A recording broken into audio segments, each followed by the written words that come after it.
Thank you very much. First of all, welcome. It's a really, really big group. I'm happy that you are here from the 361 network. All the beautiful initiatives and projects which are going to be presented. Also hello to you. And also hello to the Rotarians between us, which are also supporting. This is really, really nice to see how, this is what I'm observing since I was involved in all the activities around Ukraine, that we have new emergent leadership. And I can observe this in Ukraine itself, self-organization, organizations getting together, individuals, and so on.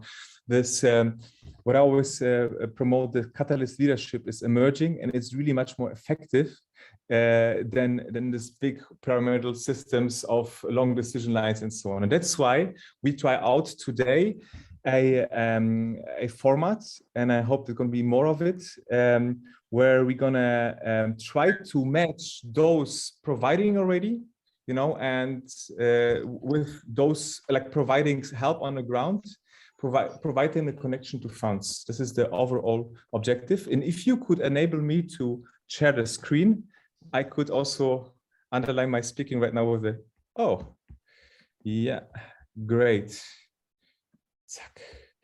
So short story to that, you see here the crops and the sky. I just learned, I met in Poland and a mother of 3 children, and she started to talk to me all the stories in Ukrainian. I could understand it as a Polish person, and cried with me and so on. But what she then explained to me, and the learning of the day was what the Ukrainian flag means. It means exactly that: grain and sky. Yeah. So we are here to scale impact. So the teams which are going to present today have a track record already, specifically right now in Ukraine. And I hope that we are getting together here to scale the impact on the ground. Thank you very much. Because we are such a big group, and Mark told already that we are going to have a feedback tool and so on, I would love to invite you to do something maybe different than in every day. So for those who are now on a desktop computer and have a mobile phone to their hand, I would love you to all take your mobile phone right now and activate the camera, if it's okay. Because I'm going to first onboard you to the tool with a QR code.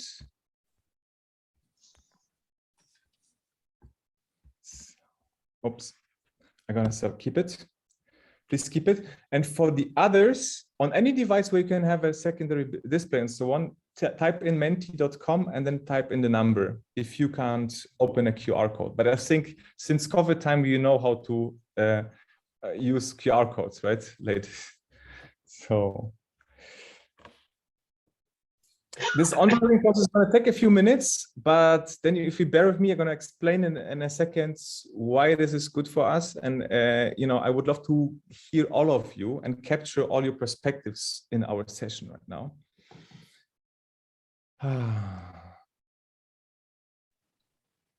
Wait a little bit. So I'm assuming you are all there. You got something on the screen right now, yeah? Open a web page, and I'm going to explain how to operate with that. And for those who are on the mobile phone, where is this link? Give me a second. Copy voting link. I'm going to send also here in Zoom for those who are on mobile devices that you can open up a secondary window. I'm always getting confused with the Zoom other. Okay. You can use this link to open a secondary window on your mobile device, so you can always switch between the Zoom call, and whenever I ask you to vote, you can always leave your vote. So how does this work? Well, let me just take a short explanation. Here's an example vote. I put here something to expose a little bit to you also my private life. Yeah.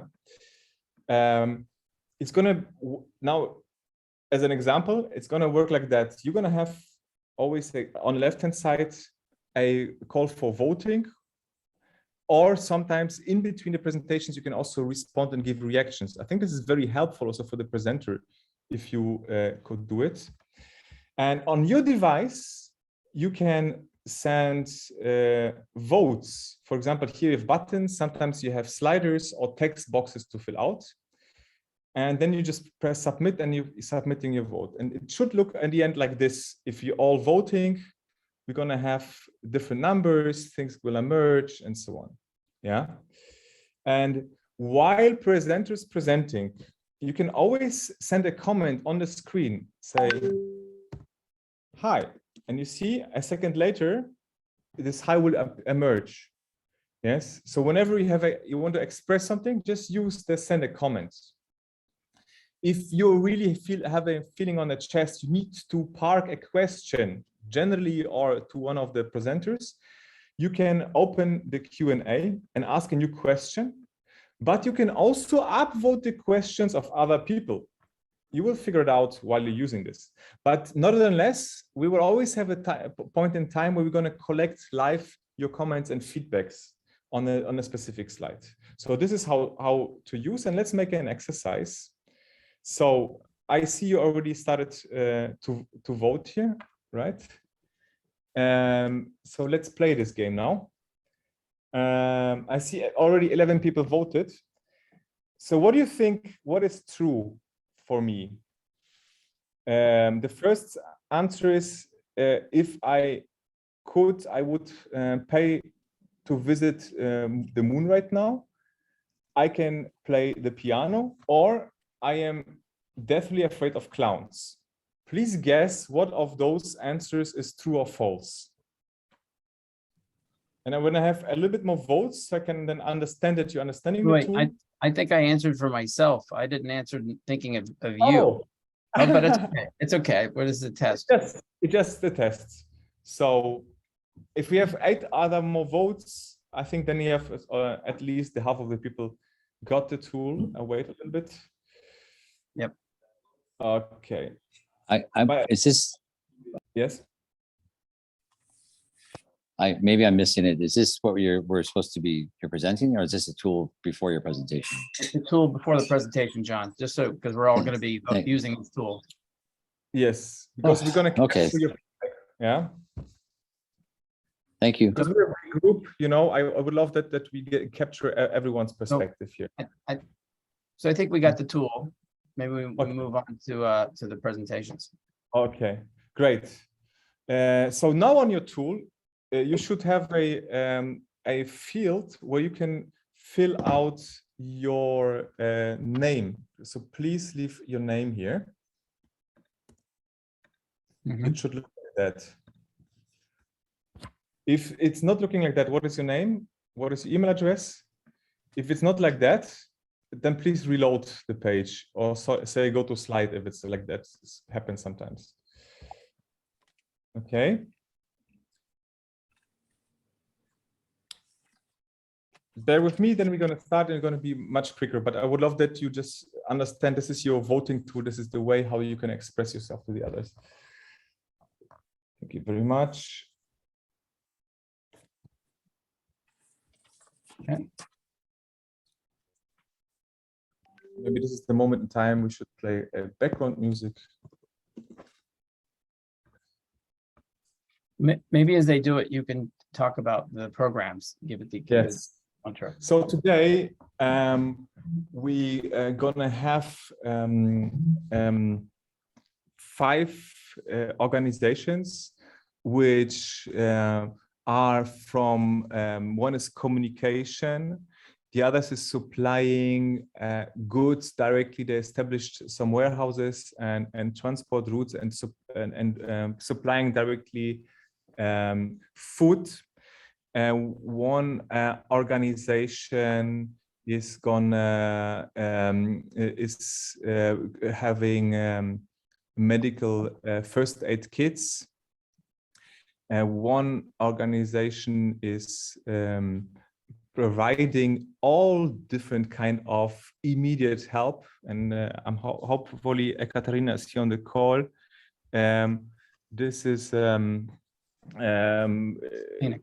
Phoenix. Yeah, they're going to talk about it. I just got 10 names here. And don't forget James Oliver on a non-Ukrainian. Yes, and James Oliver, sorry. On the Entrepreneurial Foundation. And James Oliver is doing something local, so not Ukrainian related, but also very, very helpful, and happy to to hear your organization. So I just see just 10 people signed up right now on the onboarding. I'm just going to continue now. Okay, 11, 12. I think the critical number is the half for me. We'll continue to onboard as you go, I think, Mars. Okay, great.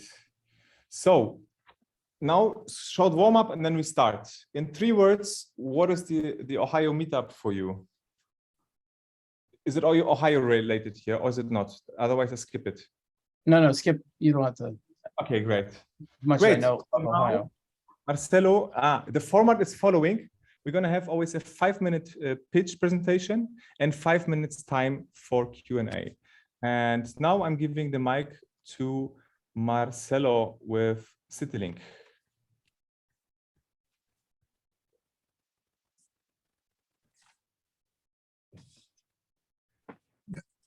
Let me know, Marius, if you can hear me. I can hear you. Perfect.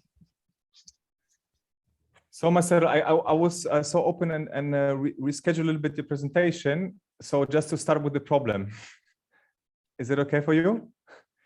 Yeah, sure. I mean, 5 minutes, I'm basically going to do storytelling and people can get the presentation if they need reference, and I'm happy to answer any questions later via email or contacting me directly for those who like to get very specific information that is not there. So we'll have 5 minutes now to do the storytelling? Yes, exactly.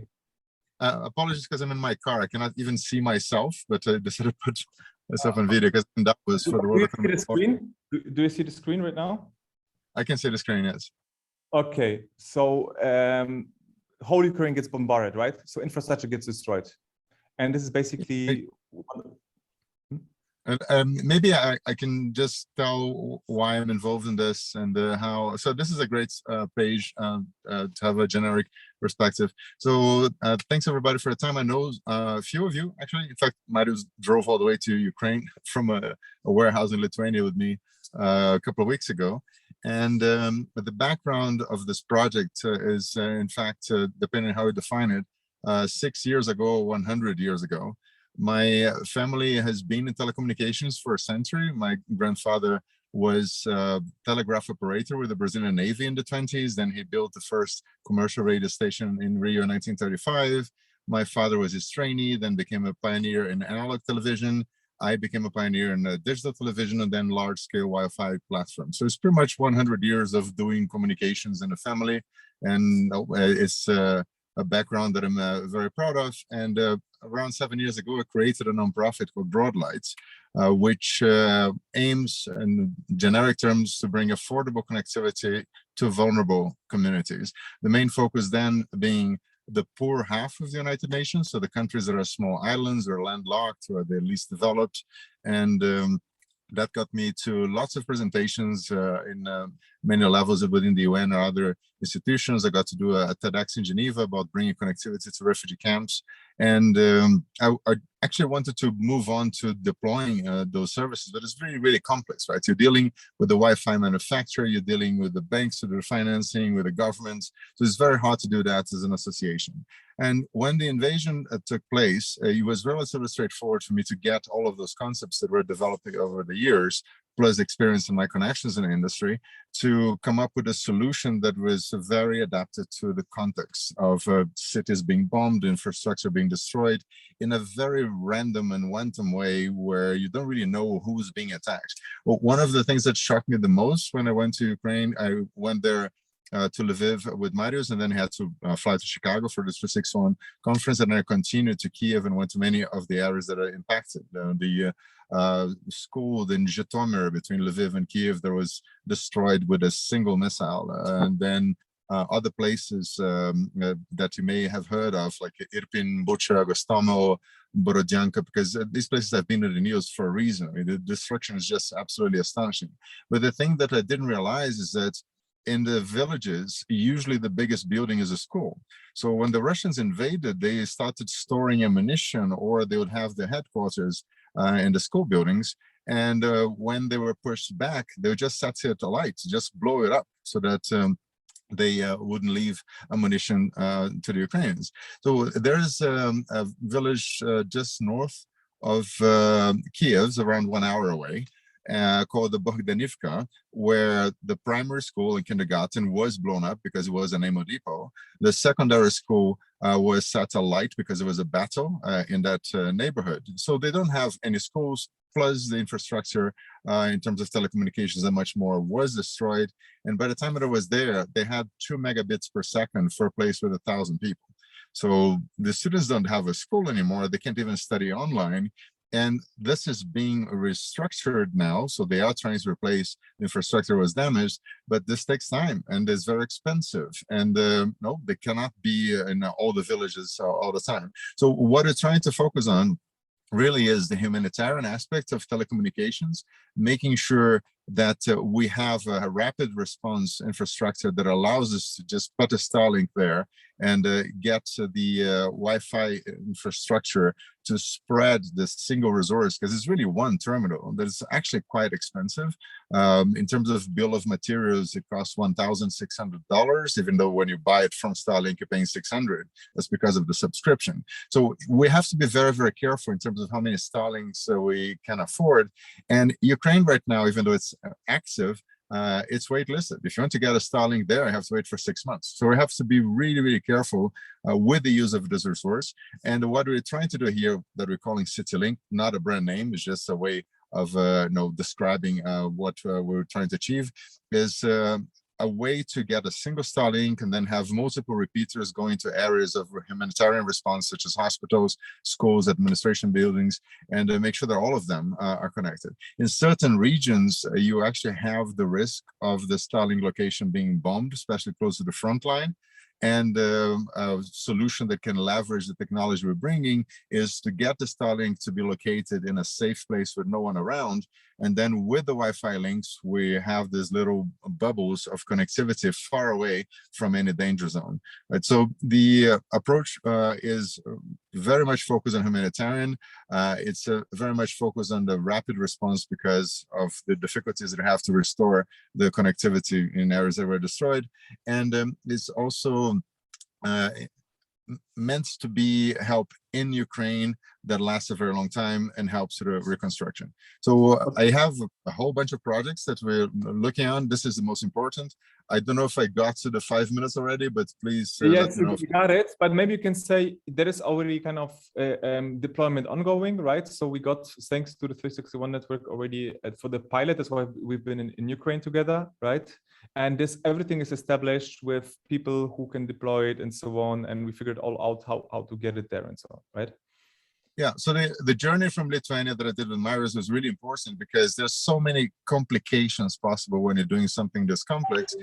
The VAT taxation, how do you avoid paying 23% Irish tax on something you're getting from Lithuania to Ukraine? How do you avoid paying the import tax into Ukraine? And that journey was fundamental for us to understand how to flush the pipes and to make sure that this can be repeated in a consistent and predictable manner. And we have that, right? So this is what we managed to achieve. We also managed to get equipment in Ukraine. We have a country manager who is capable of doing the deployment and doing the operations. I've known him for 15 years. We used to work together. He's Ukrainian, who was with the territorial defense. And we're doing the first installation tomorrow at the house of a former minister called Igor Shevchenko. I've known for a number of years. He has a Starlink. We want to have a demonstration for cities in Kiev, and tomorrow, most likely, we're going to set up the first village that I just described where the schools are destroyed. The third deployment will be on the front line, and then you have to be careful because you don't want to put that in a battle zone. You want to be as close as possible where the infrastructure is being damaged, but without risking the safety of the people and, of course, the destruction or loss of equipment. Okay, thank you very much. And let's, we have 3.5 minutes left. We have right now 4 questions on the screen, and John was raising the hand. John? Yeah, I just want to say that I'm in Davos right now. I've been meeting with Marcelo, but he has the dubious distinction of being the last person I met at Davos in 2020.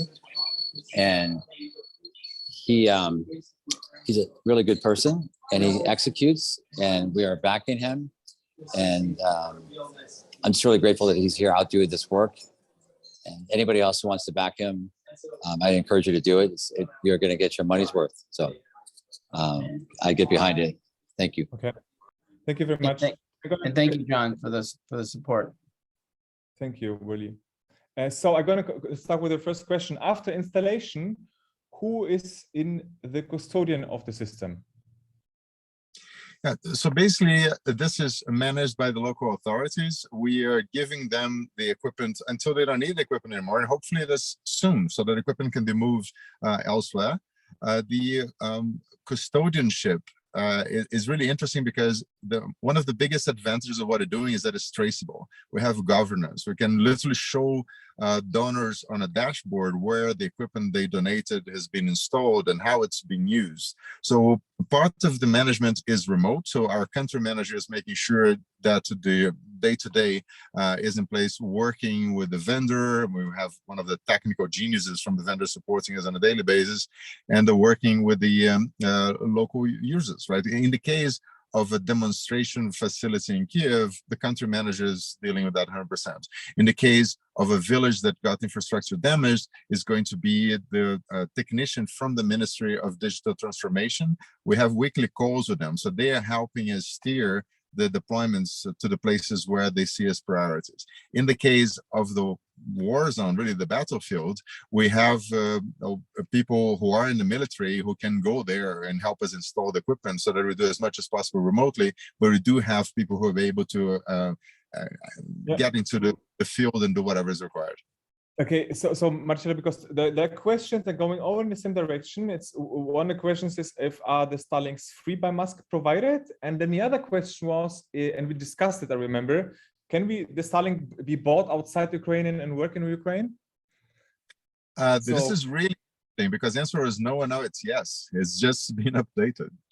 So Starlink used to be locked to your home base. So if you bought one in New York and tried to use it in LA, you wouldn't be able to until a week and a half ago, when they initiated a portability option that is great for digital nomads, and is also great for Ukraine, because in principle, we should be able to find people who are buying a Starlink subscription in Austria or in Denmark, shipping it to Ukraine, saying, oh, my holiday home is in a war zone in the Donbass, and that should work there if you're paying for the $25 a month portability option. However, that has a limitation. After 2 months, you're supposed to change the permanent address. So I am considering having this kind of Starlink subscription donations, but we have to make sure that it works, and Starlink and the SpaceX guys are okay with that. So the time is off. We have also other maybe questions to you, and whoever is interested in supporting Broadlights, the NGO of Marcelo, can join the breakout after our presentations. Thank you very much. Thank you. So now for the CityLink project, you have only votes. I would love to just measure quickly if you love what he's doing, and you can also answer if you will donate. Both answers are going, or one of those, unknown. Do I get some hearts? Yes. Beautiful. We have somebody who is considering to donate. Beautiful.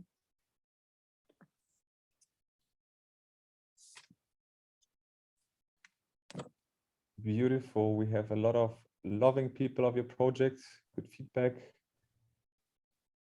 And we got so far 2 potential donors, maybe more. Please join his breakout room later on. Thank you very much. Now we come to the next. Borders Without Borders. Philip Valentak. Please get ready, unmute yourself. 5 minutes. Because right now my computer starts to die, so I need a second to plug it in. I'm really sorry for that. Murphy's Law. So while you're going you heard of O'Malley's Law, Marius? Mary's Law? No. No, not Mary. O'Malley's Law is that Murphy was an optimist, but I won't use the French word. Even worse than Murphy. So maybe a short introduction to yourself, Philip. I'm sharing right now pictures from your operations, as you see. Yeah, I'm ready to go. Hello, everyone. It's a great honor to speak in front of you today. Our organization, Borders Without Borders, has beginnings 3 months ago. We arrived at the Medica crossing, the biggest pedestrian crossing in whole Europe. Originally, we started with managing the camp for the refugees because of the inconvenient factors when they were crossing. There were negative degrees, there was no infrastructure, no food, no medical aid for them. That's what we were doing for the first month and a half. Later on, we figured out that the number of people is decreasing, and we start getting the informations that the current logistic clusters are not efficient. They're not getting directly to the people who are in need on their side. A lot of the stuff that is donated is ending up in the warehouses where it's rooting or it's being sold out. At the beginning, I wasn't able to believe that because I saw plenty of food, plenty of supplies coming all the way from whole Europe and also the States. And that's why we figured that it's time for us to step up and create our own logistic clusters and to make the donors sure that 100, maybe not 100%, but at least 90 cents out of every dollar they're donating is going to reach the actual people. Because now we can only estimate that half of the stuff is never getting to them. We have to overcome plenty of different problems, such as diesel shortage or availability of the drivers. So we decided to set up 3 warehouses at the beginning. That's the current structure, and we are moving stuff using the semis instead of using smaller buses. They're not efficient. They're burning a lot of diesel. And need to use a lot of more manpower in order to do that. And we can get full control over the stuff that we're moving to the center of the Ukraine. From those hubs, the stuff is moved directly to IDPs according to displaced tracking matrix of IOM. Currently, there are around 9 million internally displaced people in Ukraine, and they have no resources, no stuff that they can eat. They also don't have an access to clean water, but that part is covered by one of the agencies that we're working with. We're providing also water purifiers, and right now we are sending big amount of food to all those people. We're trying to cover the whole country. If Mariusz can skip to the second map, that's the final plan that we have. I don't know if you can. Excuse me, I was clicking something wrong again. Let's move to that's the current structure on the bottom, I believe. Yes, this one. Yes, so that one. Yes, this one. And it covers a really, really big area. I think the stuff that we're doing is that's really efficient. We are also working on the cost efficiency when it comes to getting supplies. For now, we came to the situation when for 35,000 US, we are able to buy 2 full semis of food. Those 2 semis are 60,000 meals. So we cut down the price of a single meal down to 56 cents. So you can get anything basically cheaper, and still the stuff is very nutritious. We are counting that every meal kit that we are providing should last for 10 days, and per one day we're counting 2,100 calories for an adult person or even a kid. So you have like 20 seconds left. So the thing is, what is your capacity daily? You can deliver with your trucks 70,000 meals, right? Yes. So for now we moved over 500 tons over the past 6 weeks, and we're doing that only from the stuff that are donated to us from private people. Okay. Great. Thank you very much. You got even some hearts from the people, and I would love to open up the space for asking questions. So either you type in your questions to park it, or somebody here from the group wants to raise a hand and just ask a question directly.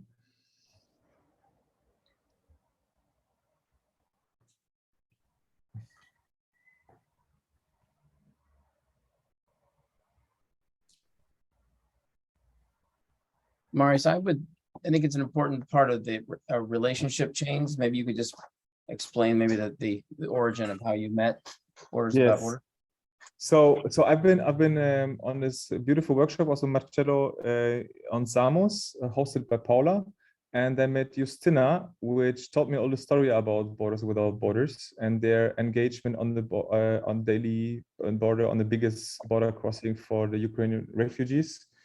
And we made a gathering and meeting, and I tried to understand and do due diligence about the operations. And I thought, okay, this might be a good topic to promote it here. So what is the ask, by the way? Let's say if you say 70,000 meals, like I mean, how could it look like? I mean, what is the capacity you can live in, and how much you would be asking for as of today, Philip?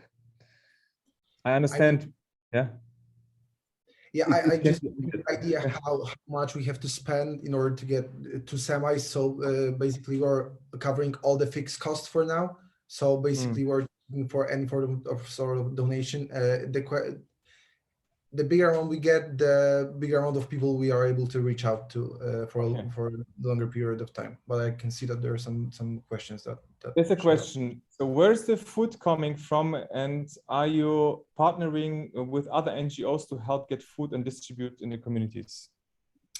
Okay, so it's basically impossible to get this price in a different way. They purchasing directly for the food producers. They are kind enough to share their contracts with us. And that's when we are supplying, we're buying food per pallets, not from cash and carry, directly from the producer in order to get the best price possible. And yes, of course, we are working with the NGOs that are on the ground, on the Ukrainian side, I mean, deep Ukraine, mostly Western NGOs that are working since the very first days of the war. Of course, we are doing the full vetting, and a great part of those NGOs, we met them during our work in Medica. So I know it might sound naive, but we know that they heard this in the right place. Plus, we did the vetting.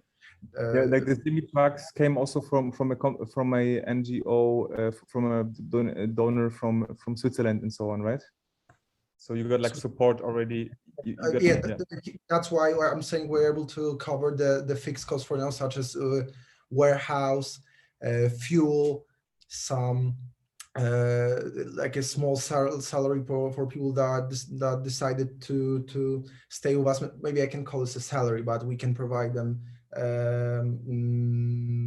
accommodation and food, so they don't have to get in debt, right? Also a little bit on the next question, how the admin staff is being compensated? Not all volunteers, I assume.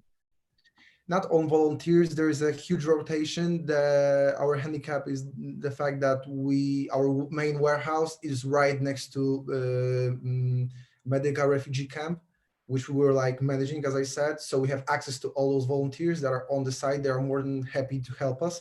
But when it comes to like us and the people who are working there constantly, we have different sources of income. I am, for example, employed in United Nations.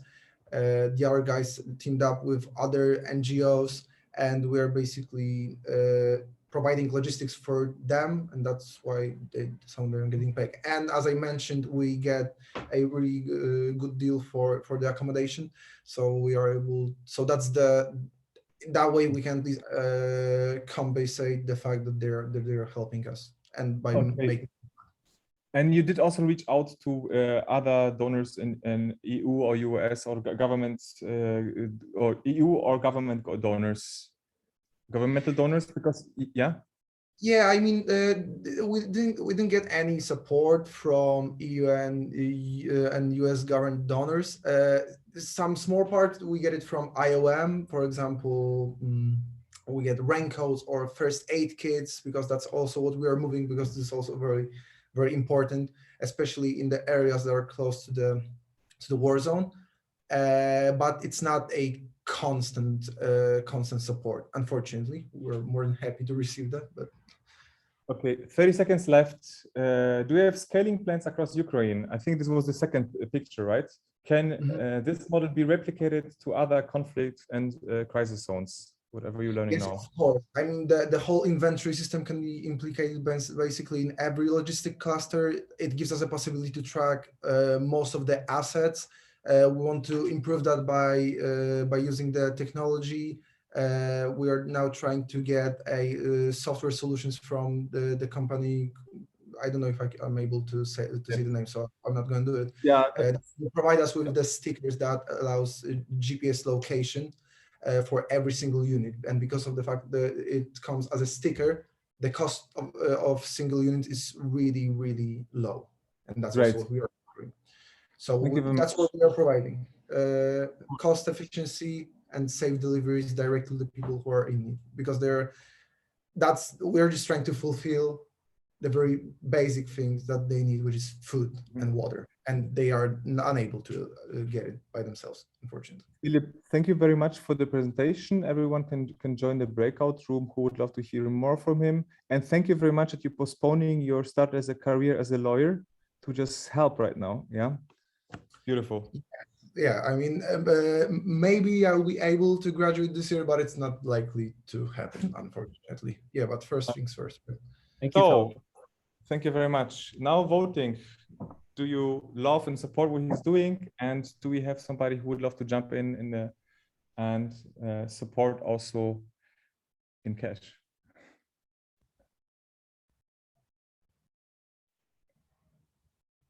Now I should have kind of made. Can I ask, what are these GPS tracking, like the meals or the recipient? I didn't get that point.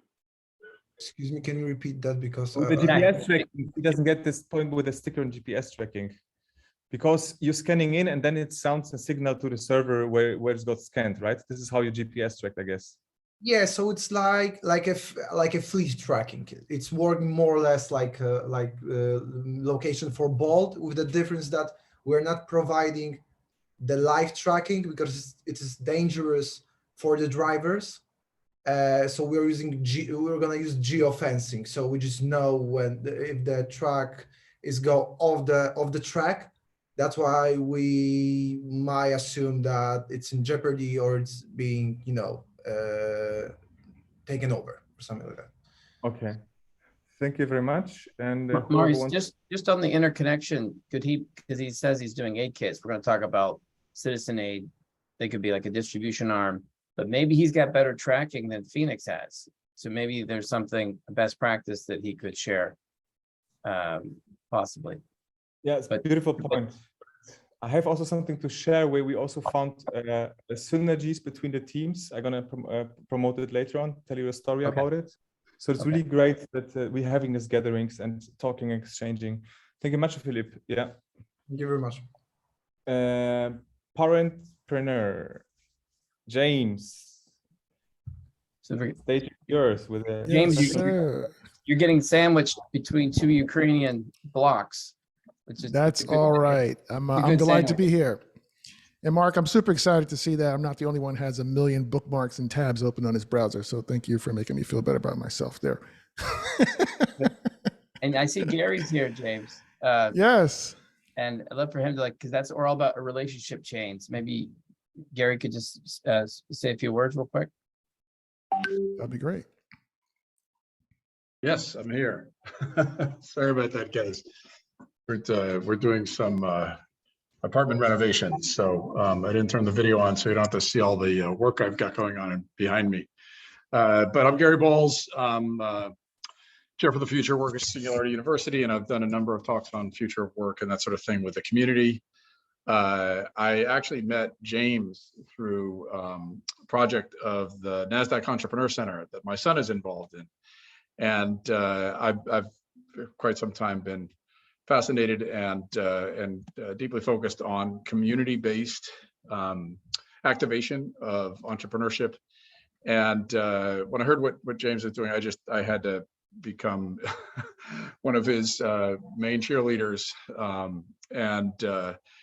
What I think Parentpreneur brings to the table that is unique is James has authentic connections to entrepreneurs around the country and increasingly around the world, but that are both parents and are trying to build businesses of impact and purpose. And what ends up happening is, they need to help at very specific times in the early growth stage of their organizations. And James gets to know them, helps them with very targeted grants to be able to help them to move through to the next step in the growth of their organization, and then has an amazing community to be able to support them. So I don't want to steal all this thunder. I just want to say, I talk to a lot of foundations, nonprofits, organizations trying to catalyze entrepreneurship, and I've never found one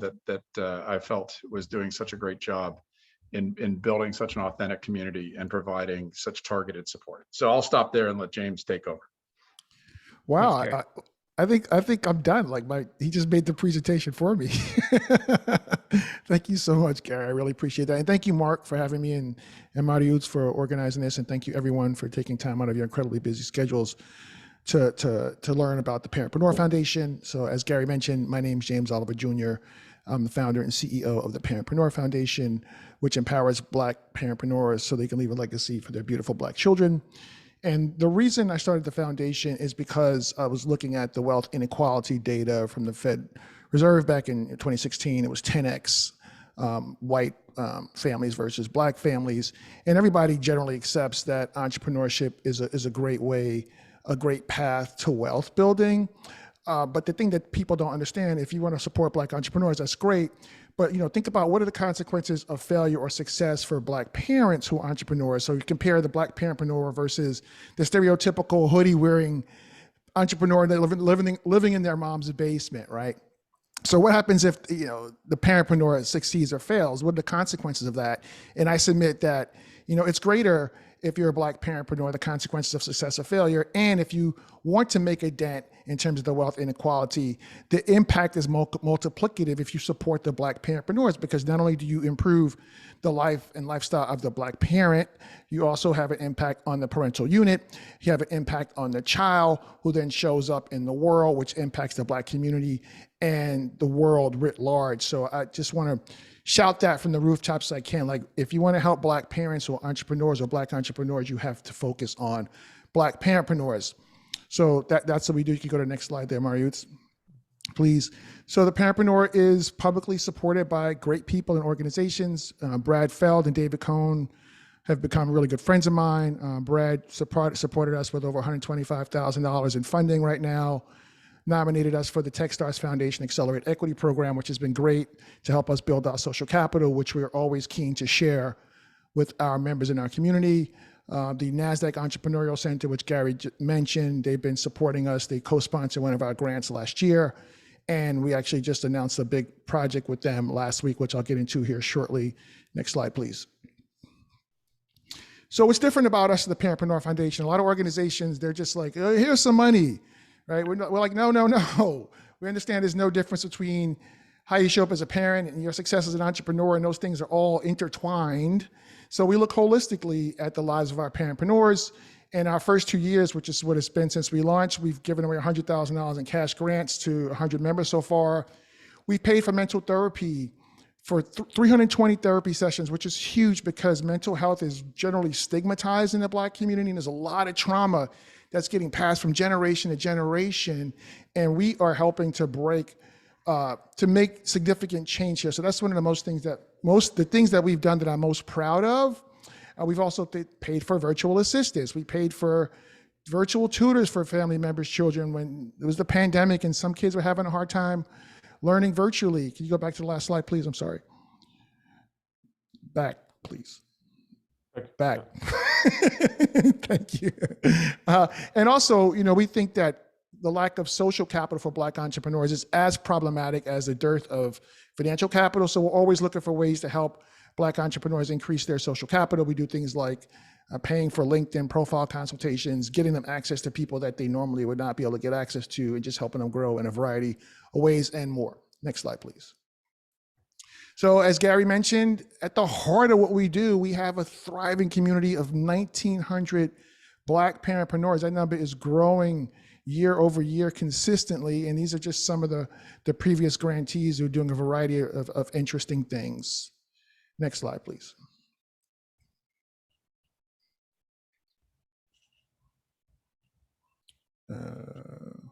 I'm sorry, you know what, the next slide is coming. Okay, it's coming. I was just pressing Okay, something no wrong. worries. Take your time.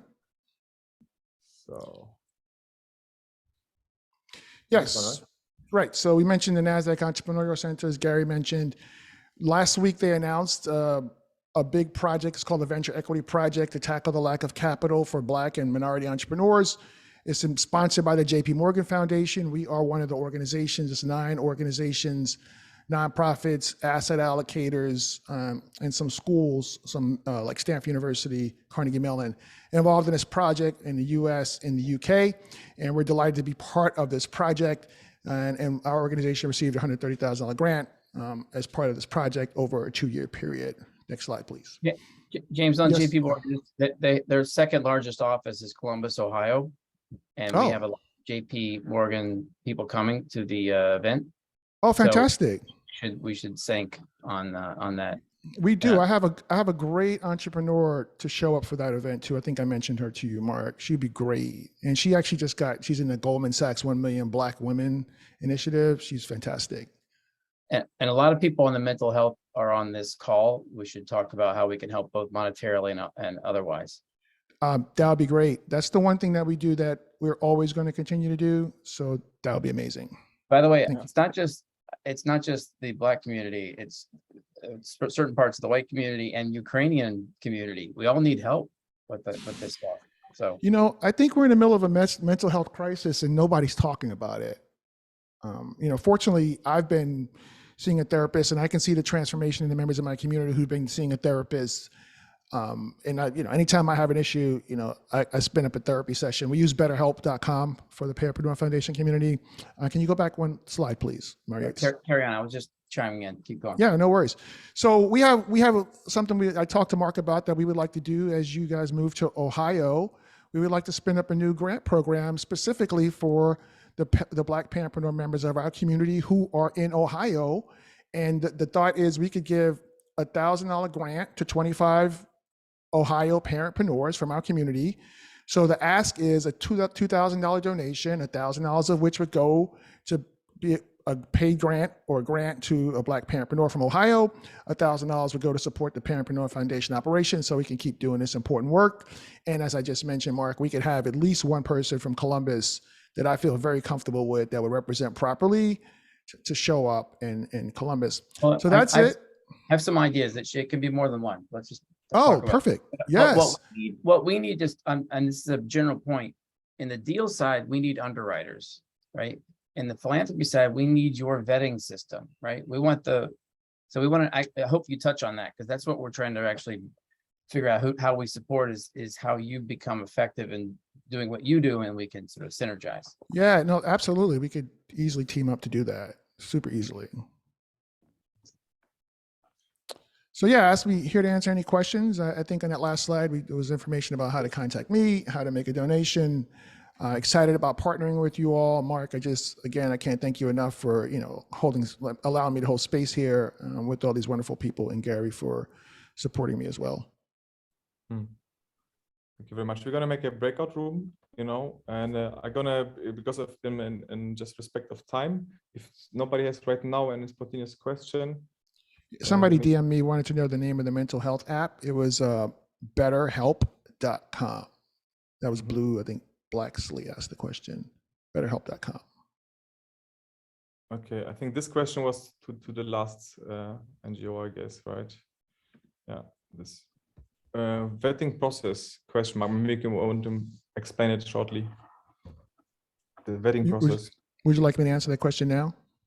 Quickly, yeah. Yeah, so for the grants, we have certain criteria. Our grants are all very different. Like, so for example, the last round of grants for Mother's Day, we did something really unique and we let the community vote based on, we looked at our 100 most engaged members in the community. We took the top 25 most engaged mompreneurs on the platform And we let the community vote for the 5 moms that they thought should win a grant based on the impact those moms have had on them as members of the community or their affinity for what they're doing, right? So we did a grant with the Nasdaq Entrepreneurial Center. We were focusing on people who were having challenges raising angel or venture capital, what they were building, and selected people based on those criteria and answers to questions, very specific questions that we asked them around that. Does that help? That's great. Yeah, very good. Thank you very much. We got already somebody jumping in and saying he would love to donate. Wonderful. So Thank you so much. Feel free to join the breakout room. And I'm gonna now move on in a second. Let's give it, because we have to respect the time. Thank you very much. Beautiful. Okay. Now, Ekaterina. Oh, I don't know what's this. Accidentally, there's already the Valenchak instead in Ekaterina, but somehow it was kind of predicting because we already talked about the synergies between you. I think, and generally for me, you are the you could become an octopus of connections with all the organizations. And why? You're gonna explain yourself. Stage is yours. Thank you. I don't know. Last time you were on, but you were on, Katrina, but you couldn't speak. You didn't have a voice in Chicago, but now you do. Right? Yes. Unfortunately, and Yelena helped me. First of all, greetings to each and everyone. We are endlessly thankful for all support for Ukrainian and for our people. We believe together we will win. And just a second, I have some. Regarding our group, our Phoenix group, since 2020, we are providing help for and support for kids' houses, hospitals, medical center, and houses for old people. Yeah, we organize a lot of charity events with Red Cross, with a lot of partners. And from first day of the war, we unite our forces to provide more serious support and help for our people. We have 3 offices in Poland, Moldova, Romania, and now in Ukrainian also. We have 50 employees. We have more than 1,000 volunteers in Ukrainian. They do in most dangerous city and providing help from hand in hand. And we have also our own channel, Phoenix channel, media channel. We have support from our local media channel 1+1, and also with CNN, BBC, NBC. I'm from hospitality business. I have a lot of contact and a lot of companies supporting us, but we are always using our own money. And since three months, they already over, and we still have a lot of requests from medical center, from city administration, hospitals, children houses, and we would like to continue provide all this support. We are trying to cover in 3 most important areas. It's Ukrainian army, it's everything in military, civil people and kids, and medical.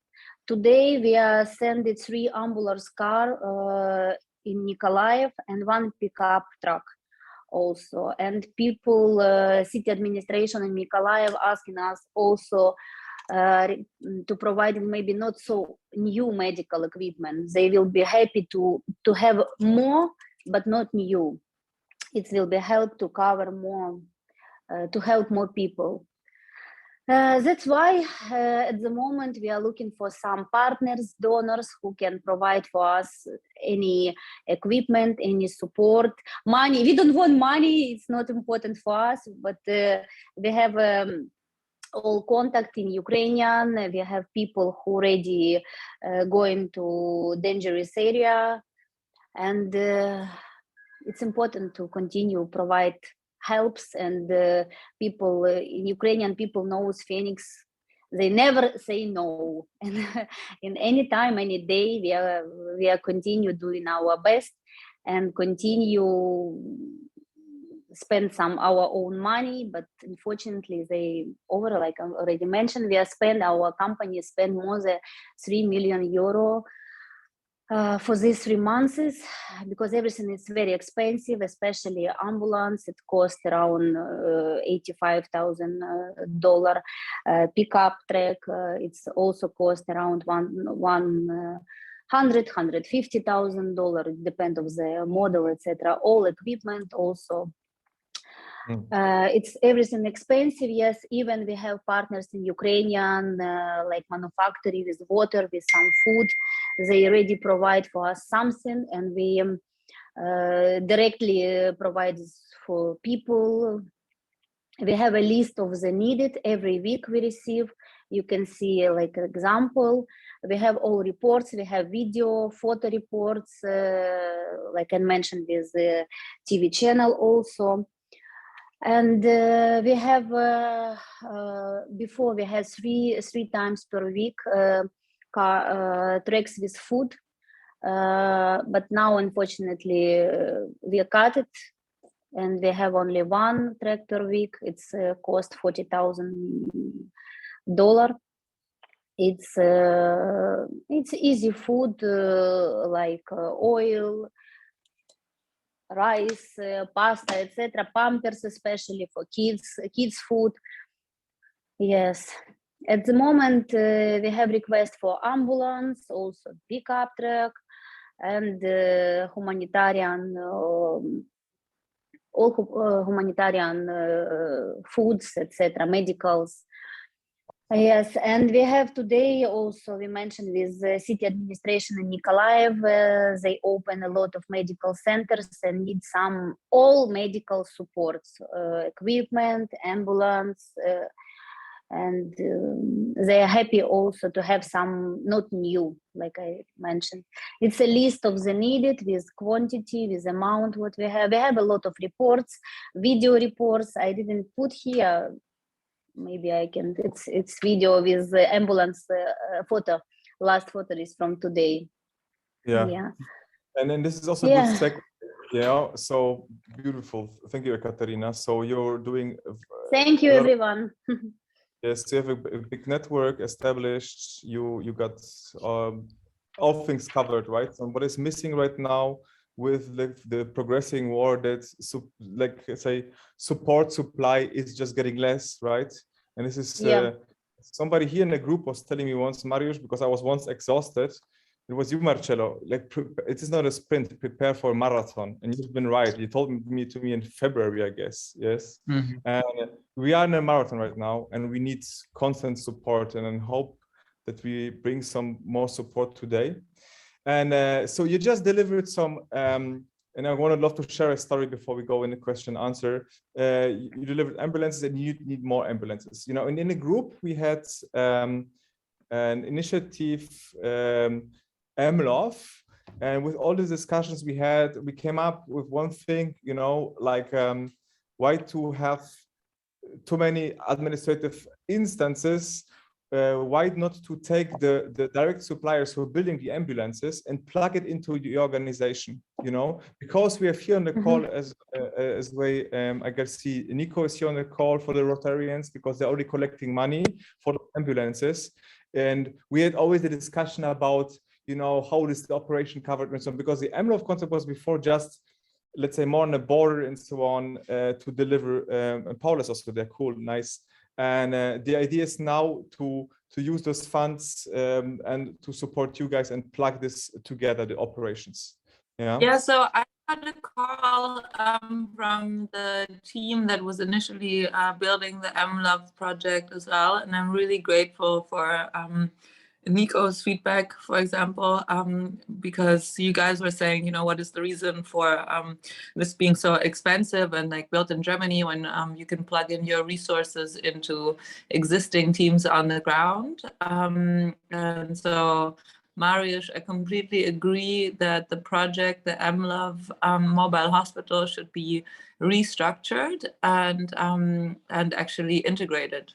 And the whole team is on board with that. Like, they're happy to provide the specs. They hope that the cost of the project can go down immensely. And And yeah, the war is not for marketing, right? So this project was very marketing strong for marketing basically, but I think that we can still make it happen in a way that is much more down to earth and focused on impact. Great. I love the way this just evolved. Thank you, Paula. It's just, and even the medical kits, right, where Phoenix can play a role now. Beautiful segue. So I'm gonna maybe leave out the feedback for Phoenix, because I'm expecting this is just positive, right? So that's why I would love to jump and use the segue, because this is MLOV collaboration, but also Citizen Aid, and that's why I would love to give the microphone, not the segue, the microphone to Bob, who is hopefully on the call. I am, Maris. Great, awesome, and I'm getting hearts here from the application. So please, stage is Great. yours. Maybe we'll take it off the tourniquet and go to another slide that's a little easier to digest for slide one. You know, I want to be emotional in the beginning, right? Mission accomplished. Good morning, everyone. My name is Bob Otter, the founder and CEO of Citizen Aid. Real quick, my background is in public safety. I spent over 26 years as a firefighter and paramedic, the last 20 of which in large-scale incident command. On a parallel track, though, was in the, for probably the last 15 to 20 years in the pre-hospital medical equipment industry. So all the equipment that you would find in ambulances and with the military overseas, both on the manufacturing and the distribution side. So those two worlds collided back in 2018. We started to see more and more incidents pretty much over the last decade in EMS in this country that are incidents that are violence related and active violence related, so active shooter, et cetera.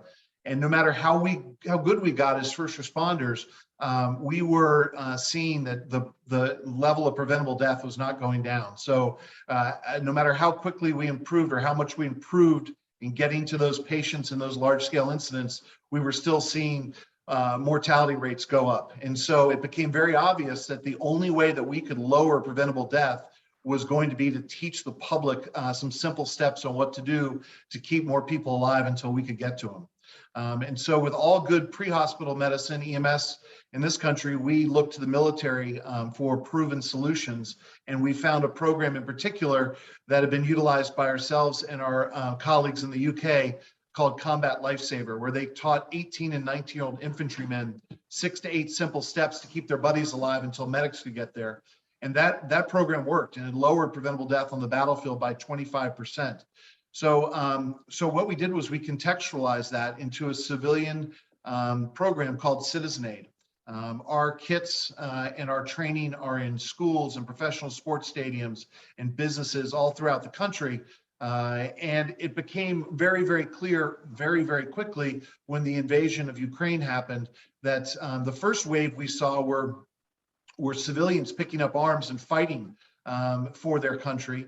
And obviously those folks, whether they were shopkeepers or lawyers or whatever they may have been in their previous lives, had no medical training. So there was an immediate need for what we were doing. And now as the war has evolved, we're seeing civilians actually being targeted by Russian forces. And so in those areas, the medical infrastructure is really no longer existent. So if we could figure out a way to get our program into people's hands over there, so they could actually work on saving each other's lives, that was going to be crucial. So what we did was we basically took all of our components, our free app that's over here, and made it available in Eastern Europe. We took our online training, we actually created small video vignettes, and that would be the good slide with the tourniquet.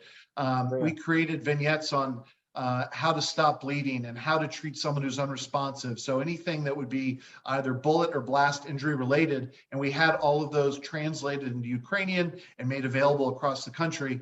And then the third part of it was our public treatment kits. So we translated those into Ukrainian as well. And we started working with partnerships on getting those into country as quickly as possible. And in just the last several weeks, we've put over 3,000 of those in country through partnerships, which we'll talk about here in just a minute. But as we're seeing more and more in this country, where you would see automatic external defibrillators or AEDs in your office buildings, in your churches, and your houses of worship. Citizen Aid boxes are going up right next to them with trauma kits for the public to treat, and with instructions and step-by-step work there. So that's what we're doing. And through some wonderful partnerships through various GoFundMe accounts that started 8 weeks ago from businesses who have just come to us and said, hey, we want to get as many over there as we can, to now most recently the Rotary, both at the local club level and a larger group that's actually represented on this call, the Rotary Club of Global Impact out of the Charlotte area, just donated $25,000, and we're putting 500 kits on an aircraft this week to go to Rotarians in Poland who already have a distribution network up and going into Ukraine. So it's been a great project that we have been very fortunate to partner with wonderful people with the 361 group. And I'll stop talking there and answer any questions. I want to be respectful of the 5-minute mark. Thank you very much. And Bob, we're going to see you in Ohio soon, hopefully. Yeah, I hope so. I'm trying to work my schedule around. I've got a crazy West Coast tour going on that week, but I'm going to do my best to be there. Okay. And maybe you're working with Marty. Maybe Marty wants to say a word.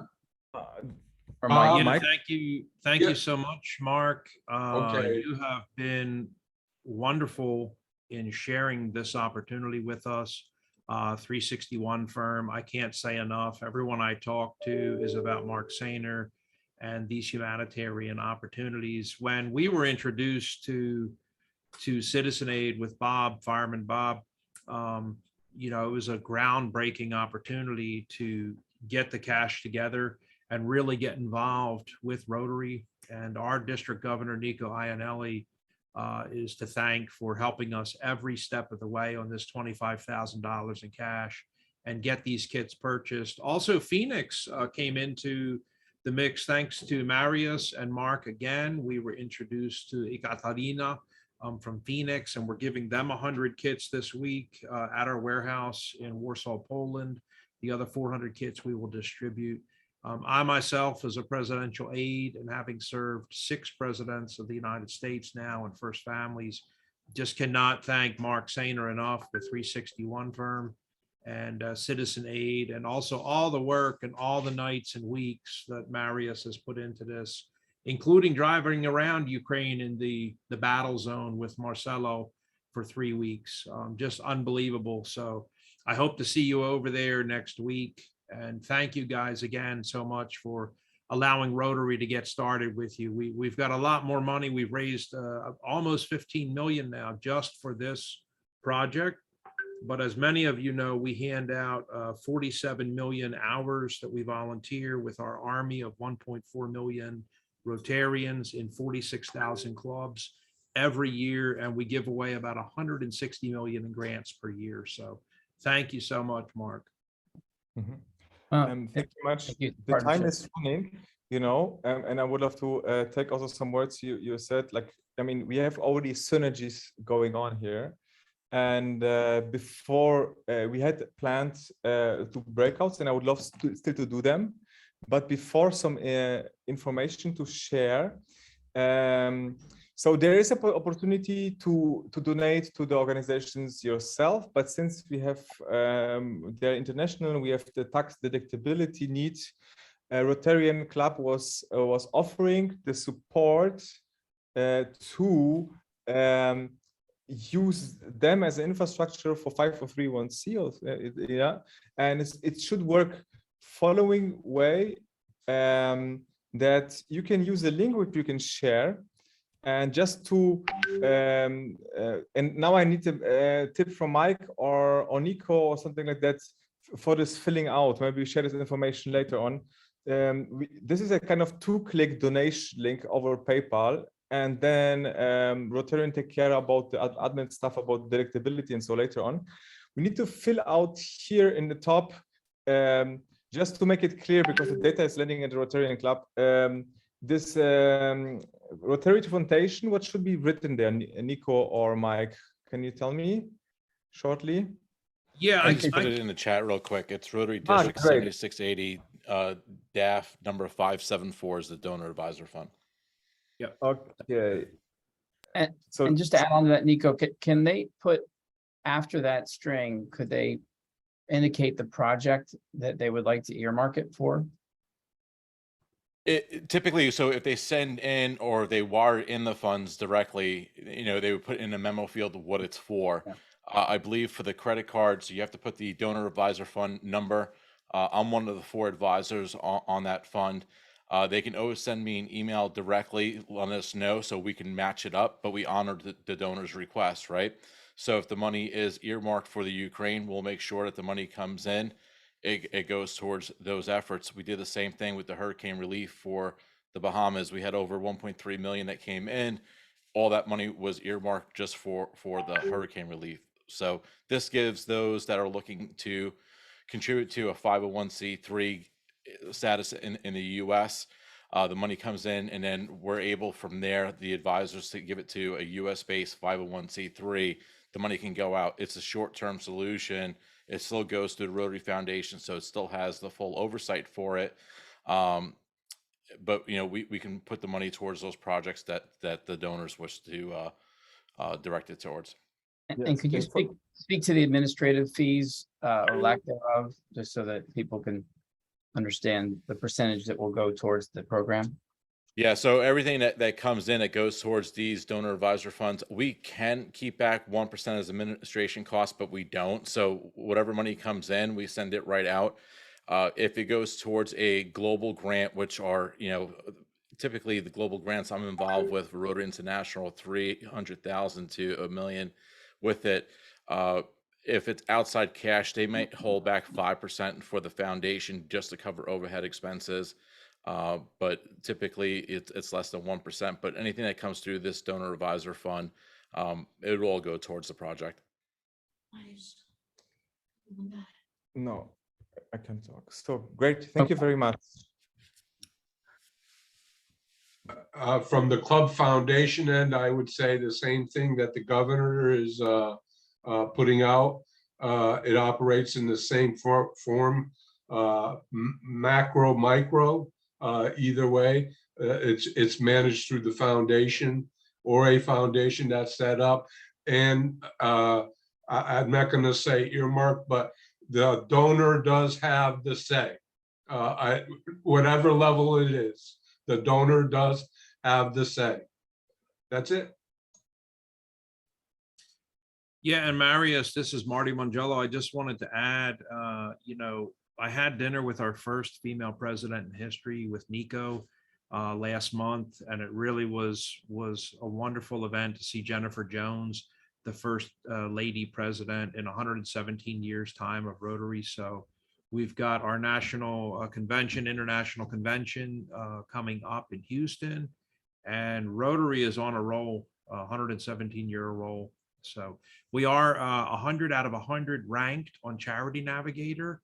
If you want to look us up and read our 990 reports, you'll notice we have 100 out of 100 and 4-star. So thank you very much. Very, very much. And the last point in the program, we have like 11 minutes left. I would love to invite you for breakouts. Is doing it because I need to leave. Yes. Yeah, this is why we're 360. We sort of great. We love this is a big round table, but we just want to allow people to go to the rooms, and I think Anessa, you'll set them up.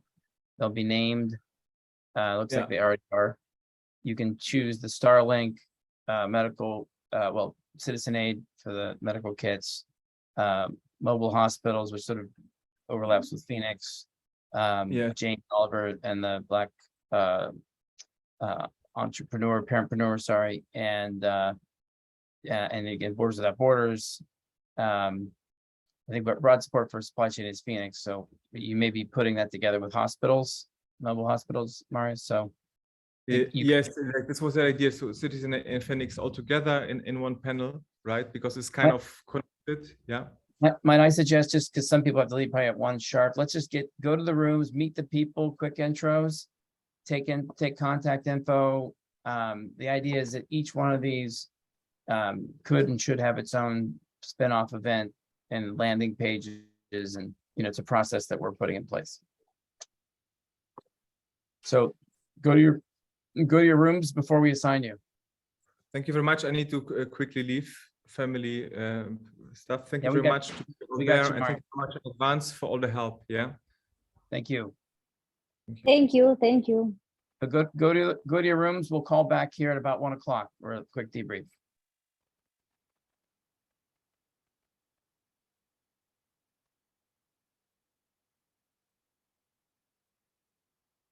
And I'm going to swim around.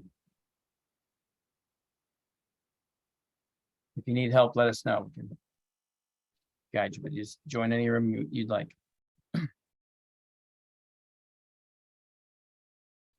Some people take the full 60 seconds. So, Yeah, Mark, thanks for such a great job, Mark. the reason I threw you over to the telecom room, it's like the Jetsons, right? You literally show up on the other room.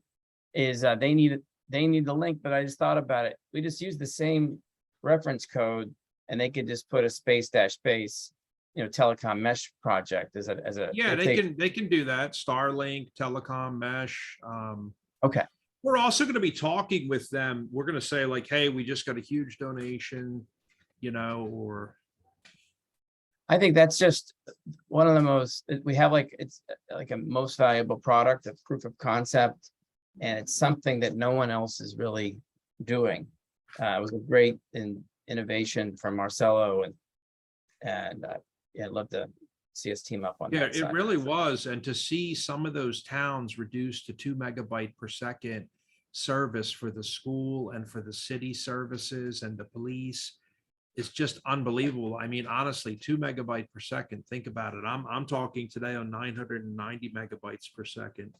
For the police to be reduced to that, and the fire department and the ambulances, it's terrible. So that was one takeaway, that we can work with the Rotary and the club that you have, whether it's credit card, PayPal, or you've also got other donation links that you can provide, where people can wire or otherwise provide memos and earmark, using your word, Mike. Yes, I sent you the stock information today. If people want to do stocks, all different types of methods. Of contributing. I'm just curious now, since James is here, it's not Ukraine, but how is the Rotary situated to help programs like his? What is James? Can I jump in on that one? Yeah, please, Nico, go ahead. Yeah. So James, love what you're doing, right? So by looking at things supporting, so obviously there's that financial component, right? So you need money coming in for some of the stuff, but also by partnering with other organizations, even like the local Rotary clubs and the districts that are there, the network of just the mentorship that and the connectivity, access of, online classes for leadership and development, the partnership with Toastmasters. So these are all free resources that you can give to the parents or even to the kids to do. And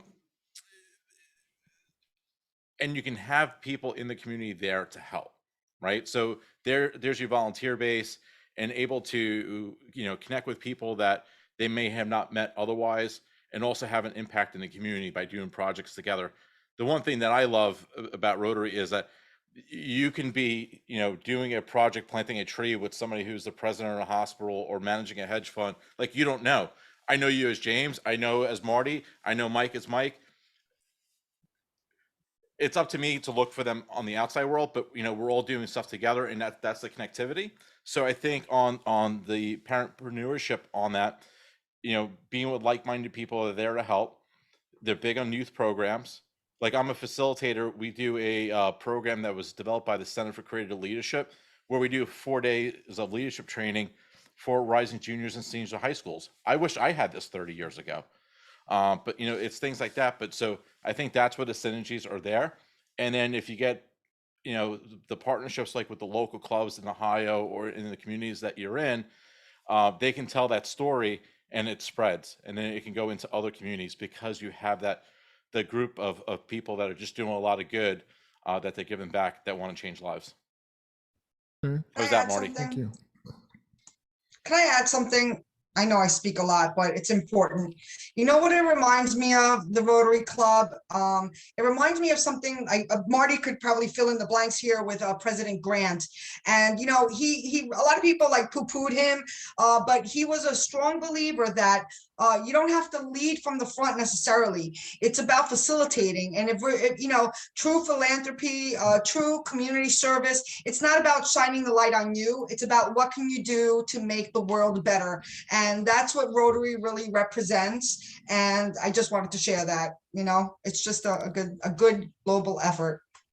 Awesome. Thank you so much for sharing. I would like to chime in and just add, if you look at Rotary International and the pillars in which we have, one of the most important when we think of democracy, and Rotary stands by this, is the transparency in what we do. That's what I have to offer. Well, Mike, I always like to say, I mean, you know, the Gates Foundation tried to end polio and do things on their own with their mega network and bankroll several billion into it, and ultimately decided, you know, it makes much better sense to work with Rotary, and let's just give them the 100 million per year to end polio now. And Jennifer said the other night, our president, as I mentioned, our first female president in the history of the world, 117 years of Rotary. She mentioned the other night at dinner that next year, our scientists and doctors believe that we are going to announce that polio has been eradicated, only the second disease on Earth. The only other one that I know of that is about this close is guinea worm disease, is either going to be the second with the Carter Foundation or the How third. about Parkinson's? We have a big family that needs help with that. Mark, we need a new objective. We spent 30 years on polio. We're down to a couple of cases. On guinea worm disease, we took it from 3.5 million to 15. Well, I feel like I'm drinking Rotary Kool-Aid.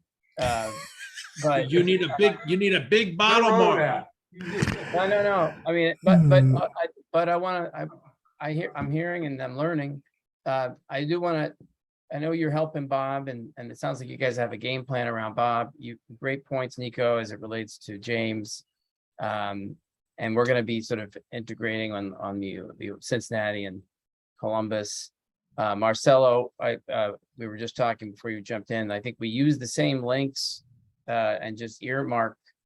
You know, we've been trying to solve this, Marcelo. So, you know, we've got some money that's standing by to go in, you know, and then I think it will scale. Great project, MVP, great, you know, you've seen it. He's reported back, and I know the way you're trying to do your accountability storytelling with Bob. I think, you know, Marcelo will be that's a natural, you know, what they're doing, and they, you know, Mark, we'll be on live with Bob Friday. We're going to do a 1 hour special, network special. Perfect. And Mark, so I think, if I may, I wanted to touch something on the whole 360 aspect, and this is you know, came to me as I'm hearing everybody, and I appreciate coming in as an observer, but it's the power of one, it's the power of the connectivity. Yes, Rotary is a great organization that's been doing a lot of good. You know, we helped rebuild Europe after World War II, the formation of the United Nations, but, you know, hearing all the things. And so I can share on, like, when we had the initial conversation with Bob with the trauma kits, right? We were quickly able to go get a disaster relief grant, got $25,000, so the funding came in. We then got on the phone with the power of the network and found out that a Rotary Club manages a warehouse in Poland that we can get it shipped to. And they got volunteers that are able to get it right into the Ukraine. And there's members there that we can deliver to that we know absolutely they'll get it in there. And then we had conversations with MLove about the ambulances and how that can be great. But we needed more collaboration, so we can use Borders Without Borders to help with the food. We can get Phoenix involved to help get the volunteers for the medical, right? So here's that whole 360 and one on getting together. And then even with James, I'll connect with him soon too, and connect him with people in the community there that can help expand the program, right? So we have the connectivity, it's the original social network, but you know, the funding is the other component of it, right? There's different buckets to come from, and that's where, you know, some of it comes from your group and others that are there, and we know that there's also governments that we can get in, but that's the power of the connectivity that we're looking on scaling things. Well, and I have to thank Eastiak for the original connection, because we always look at relationship chains. There's another cluster. It's and James touches on it, but it's interrelated. It's you mentioned youth, which takes you into foster care and juvenile delinquents and those who get incarcerated, those who need help while they're incarcerated, reentry programs. So you have, and that's, you have human trafficking circles that go around, and criminal justice issues. And so there's a cluster of interconnected, access to nutrition, access to education. So we're looking at like doing real workshops, just to get those interconnections. It sounds like you're an interesting group because you believe in, it's all the themes that we're talking about. We want to sort of and a lot of our families, you mentioned Gates Foundation. So I was talking with Peg Wyant, who wrote this book. Can't really see it very well, but it's one read. She was the first woman in corporate America. And she signed her book because I said, I was with a family for 10 years and it's magical, but really functional. There are too many silos and people trying to do the same thing. Like if Philip's got a better tracking system that Phoenix could use, innovation happens during wartime because we don't have time to have egos and Paula, you were dead on. Like you saw the MLove and you said, look, I think we can do better. We can reconstruct this.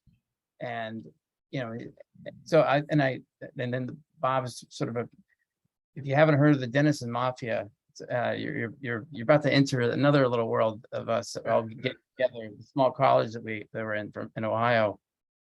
We got to get, and I'm sure tons of them are Rotarians. I've never asked. It's like the Rodney Dangerfield. I wouldn't want to be a member of someone would have me in the club, but you've invited me. Many people on our family office meetings in the morning that have raised their hand and said they were a Rotarian. You remember, Mark, and they were a founding member of the club in Palm Beach, and coming out of the woodwork. So I'm a lot of takeaways here, both for Bob, Philip, Katerina, James, Bello. And we've never done this before, so and Marius had to leave, but we did record all this, and we'll have it as a whole. We'll have it in snippets, and I want to learn so that we set up a system, and certainly let's leverage each other. Let's help each other is the whole aim. Let me stop, pause, and what other takeaways do people have for suggestions?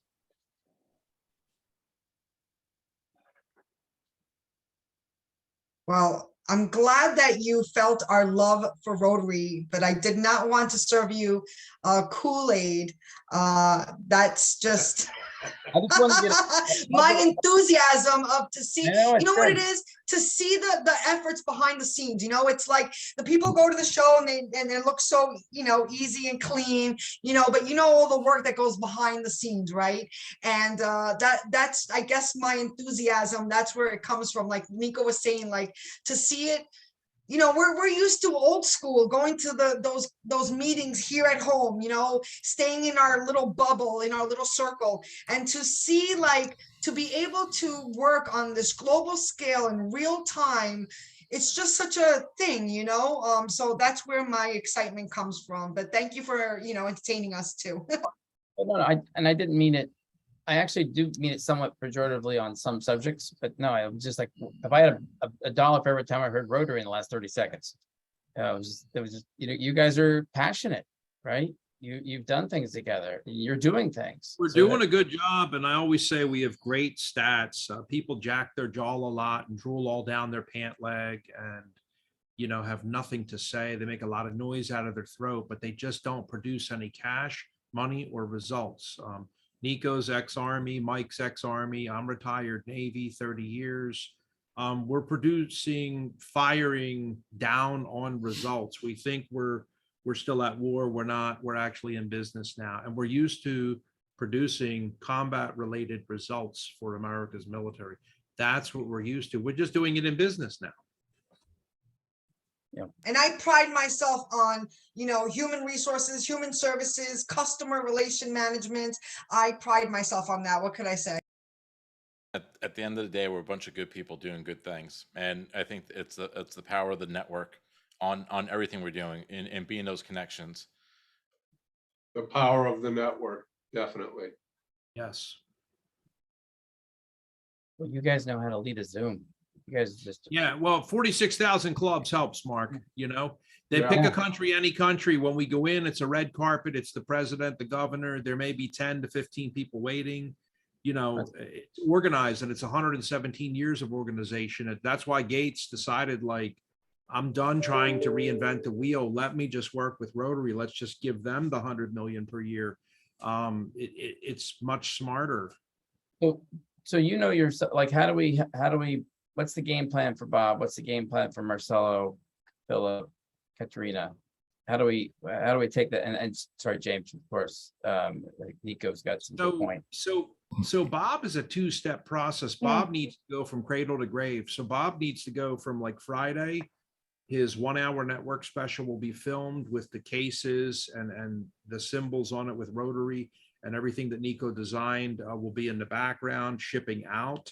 And Bob's going to open a kit and get everything out on the table to show people worldwide, this is what's in a kit, and then tell his story. And then Bob needs to go at the end. We're going to film at the end now with, the trucks that we have from Rotary that drive into the Ukraine every day, handing out those kits to people with the photographs. So we kind of do it from cradle to grave, a full publicity promotion wraparound. And right now with Bob's shipped 100 kits today from another Rotary club. He wouldn't have done that if he hadn't have met us through you, if I hadn't have met you through ISTIAC. Okay, he would not have done that. So that's shipping today. Bob's going to ship another 500 kits this week. And then Bob's got a third club he's talking to. He asked me, Marty, will you come into that conversation and let's massage them up and help them to know what to do and how do you apply and who do we talk to? And so Mike's ulterior motive, and I'd like to ask Mike to speak about this, Dr. Rodriguez. Mike's been in Rotary 14 years, and he would like to see it spread to a few other clubs. Mike, can you talk about that? Well, again, we're talking about networking and how we diffuse this through those clubs and carry it on. And the governor will tell you that we've done similar programs, and I raised the shelter where clubs took over, and then it went global.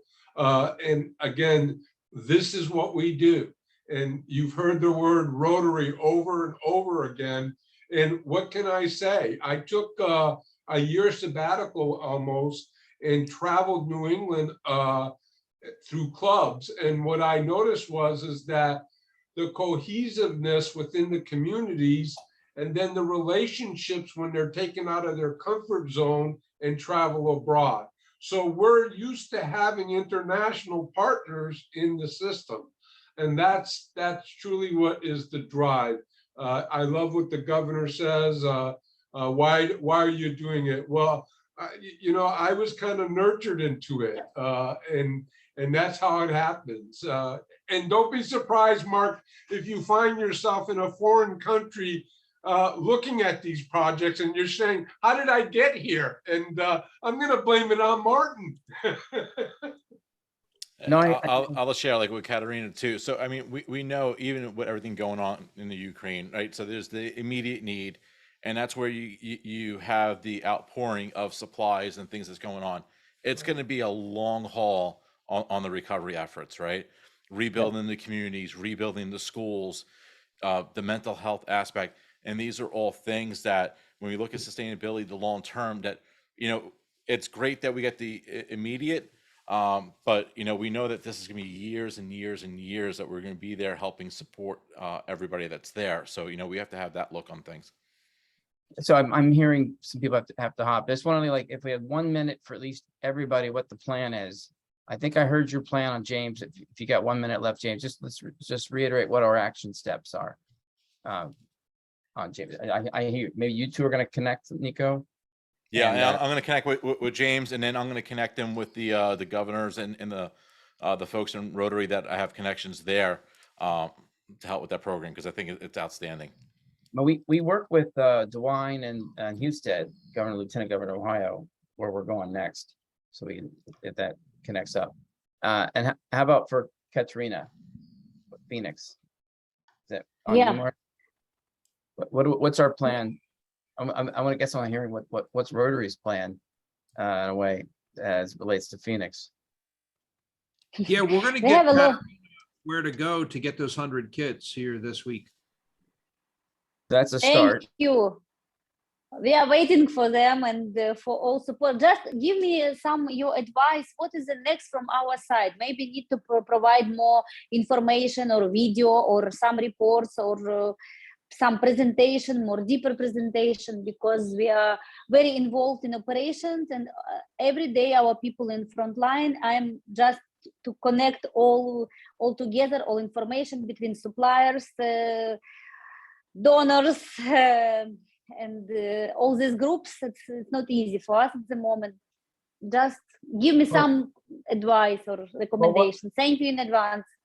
So Mario will come back to you, but I just as I was talking about getting that workshop together, I think we need a deeper dive, like a full half day on Ukraine.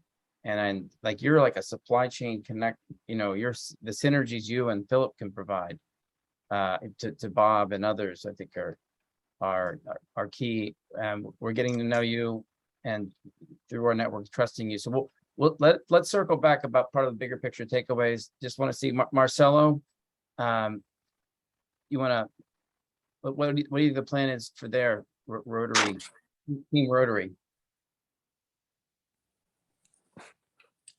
So Mark, what are you asking me a question? I'm following. I'm really directing the attention toward you, asking this energy of Rotary, how they see the your project. Maybe let's listen to them.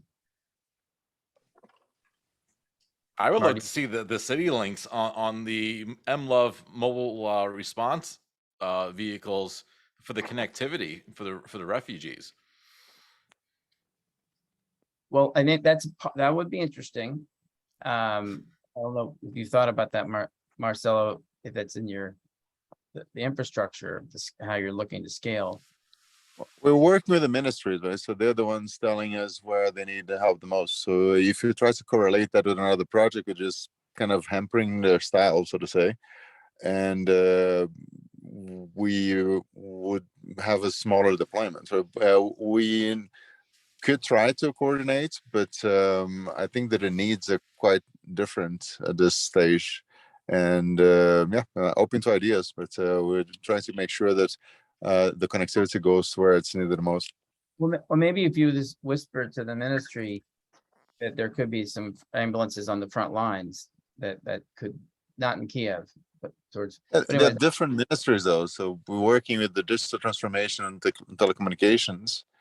And what we're trying to do with the ambulances, in fact, is one of the side projects with the satellite pager, giving them a lifeline in case they're in a situation of danger. They can send messages using the Iridium satellite network. So we do have something we can offer them, but the CityLink really is about trying to restore some normalcy. It's not the kind of situation where you need an ambulance because there's no infrastructure whatsoever. It's basically making sure that kids can get online classes and the village and can sort of have services it had before until connectivity is restored. So they're at different stages of the recovery process. Even though they're complementary, they do not always happen at the same time. Yeah, Marcello, so I'll share too. So the General Secretary of Rotary International globally, essentially the CEO, John Hugo, he's a member of the Rotary Club of Kyiv and helps establish it, right? So he and help with the independence. So Ukraine is very near and dear to him. His wife is the current president of the Rotary Club of Chicago and help with the Ukrainian of North America do the relief to get ambulances and things that are there. So there's a lot of connectivity and synergies that can be there. And Katerina, I would just say, you asked on what Phoenix.